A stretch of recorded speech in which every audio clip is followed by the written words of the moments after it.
Ataturk dekat perhimpunan UMNO. Apa dia cakap?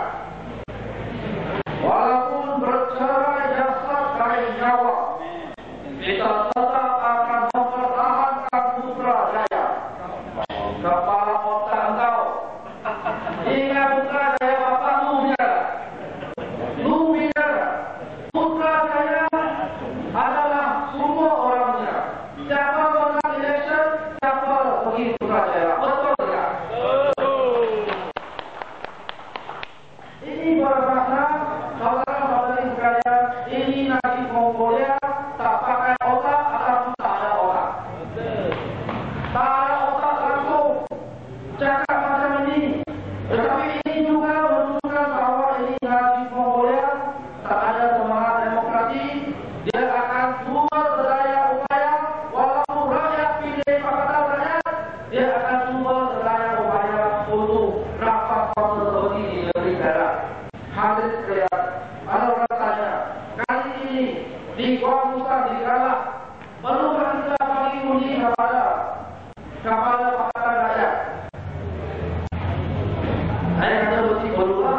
Dia kata ini tak penting, menang tak menang pun tak ada apa. Pasal apa? Pasal ini kelihatan kerajaan pada kuat, stabil, tak payah. Saya kata jangan kita fikir macam itu. Galah sangat penting. Galah sangat penting kerana kita nak hantar satu mesej kepada mereka bahawa kita tidak puas hati. Sudah berapa lama ada perubahan tak? Barisan Nasional ada perubahan tak? Dari dulu Mahathir sampai Dola Hadari, lepas Dola Hadari sekarang Rosma masuk. Yalah, Rosma masuk. Masa Najib adalah office for Rosma masuk. Itu sebab saya kata Rosma masuk. Dari Mahathir sampai Rosma masuk. Apa yang telah berubah? Langsung tak ada perubahan. Hadirin sekalian, hari ini saya bukan ada berada semua terhadap UMNO Barisan Nasional, tetapi saya nak pertikaikan bagaimana cara mereka mengendalikan, menguruskan ekonomi negara kita. Katanya ekonomi kita teruk, katanya rakyat susah, tetapi nak buat satu istana mula-mula 400 juta, lepas itu 800 juta, sekarang 900 juta ringgit. Buat satu istana baru. Bukan kata istana lama bocor, bukan kata istana lama runtuh, tak ada. Saya dapat sama. Dulu di India, seorang raja India, dia sayang pada bini dia. Sayang pada bini dia, guna semua orang rakyat, bina satu bangunan Taj Mahal. Sekarang di Malaysia ada juga satu Najib Mongolia. Sayang pada bini dia, Rosma masuk. Bina satu, bukan Taj Mahal, itu mahal. Mahal dia bangunan. Warisan mereka 5 bilion ringgit, 5,000 juta ringgit. Hadirin sekalian, inikah cara dia nak menguruskan ekonomi kita? Adakah kita nak bagi mereka teruskan macam ini? Hadirin sekalian, bukan sahaja ekonomi, kita nampak dari segi demokrasi, ruang demokrasi. Kita lihat dari segi sistem kehakiman, macam mana mereka rosakkan negara kita dengan cuba manipulasi mahkamah kita. Yang lain kita tak payah tengok. Kita jangan ingat itu. Apabila orang dekat negara, mereka akan buat macam ini. Hadirin sekalian, tengok apa cara, macam mana mereka menindak saudara Anwar Ibrahim. Orang 62, umur 62, kata dia berumur satu pemuda 26 tahun. Tak apa.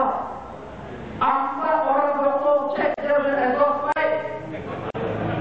Itu exhaust pipe tak ada rosak, tak ada bosok, cala pun tak ada.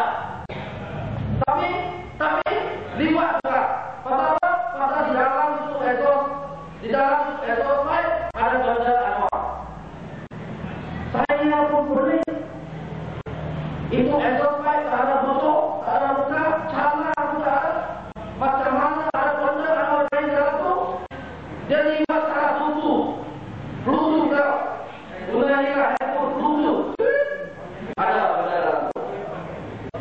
sekalian, kita boleh nampak inilah cara mereka mengendalikan negara kita, uruskan negara kita dengan manipulasi mahkamah, dengan gunakan segala macam taktik kotor seperti di berbagai negara, institusi-institusi kerajaan digunakan, MACC, raja, juga polis, sokongan bank, sampai kerajaan jatuh, kerajaan yang dipilih oleh rakyat jatuh, semata-mata untuk menegakkan kuasa mereka.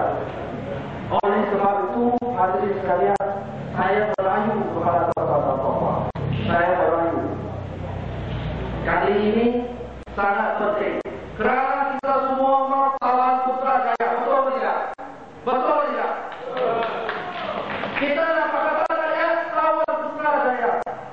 Oleh sebab itu, kali ini sangat penting untuk meningkatkan semangat kita, sangat penting untuk kita keep momentum. Kita teruskan momentum ini sehingga kita dapat mengawal Putrajaya. Oleh sebab itu saya minta, saya rayu undi rakan-rakan pada hari kemudian kita bagi undi kepada